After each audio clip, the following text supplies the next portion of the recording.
Hey guys, I have a really funny story to tell you today. Actually, it's more like a thing, I guess, like an idea just floating out there, because it's not a story until I tell it, because that's how stories work. They're just there, you know, they're beings, they exist, they are busy being beings, they are quite the busy bee, they are the bee of the ecosystem and of the national American economy. Anyway, point of the story is, I haven't even started the story yet, so with that in mind, I figure it'd be appropriate in more ways than one to begin with some sort of story. But on the off chance that this ramble does not quite meet up to your expectations of clearly following standard format and protocol, of which I'd introduce a story with such the likes of possible titles, that of which I haven't even given, and then conclude the titles with the introduction of a story.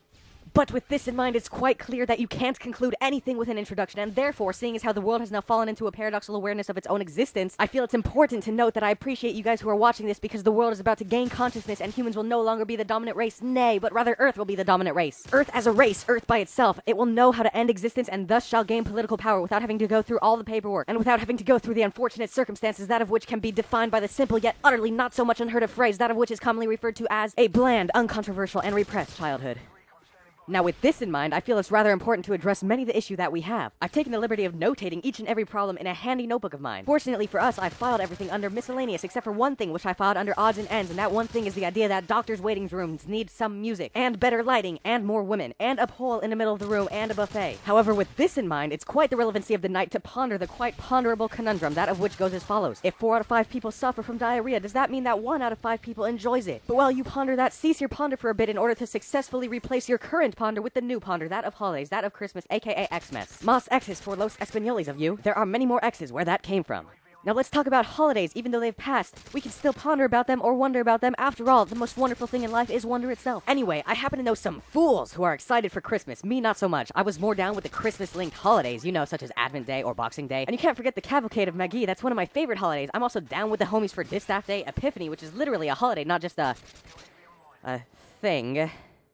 Anyway, down with the G's in the Hood for Hansel Monday, Las Posadas, Little Christmas, Tiny Christmas, Minuscule Christmas, and In Need of a Microscope Christmas. Not to mention Nativity Fast and Night of the Radishes, both of which were rejected titles for the movie Night of the Living Dead. Fortunately for this zombie flick, they rejected those titles, and I do think Night of the Radishes would suit something, somewhere, out there, among the evils of radishes. Anyway, do me a huge favor and ponder these Satan-hailing vegetables as I leave you with the smooth jazz of Call of Duty sound effects. Enjoy.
Advanced UAV spotted.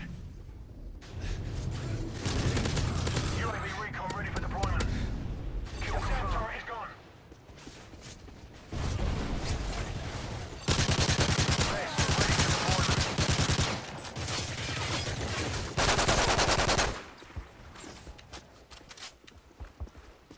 Kill confirmed. UAV online. Friendly Predator missile inbound. SAM turret ready for deployment.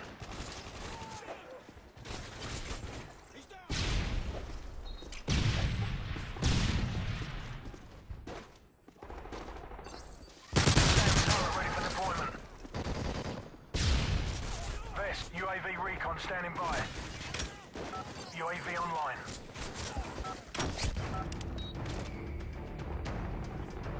Didn't even break a sweat. Nice work.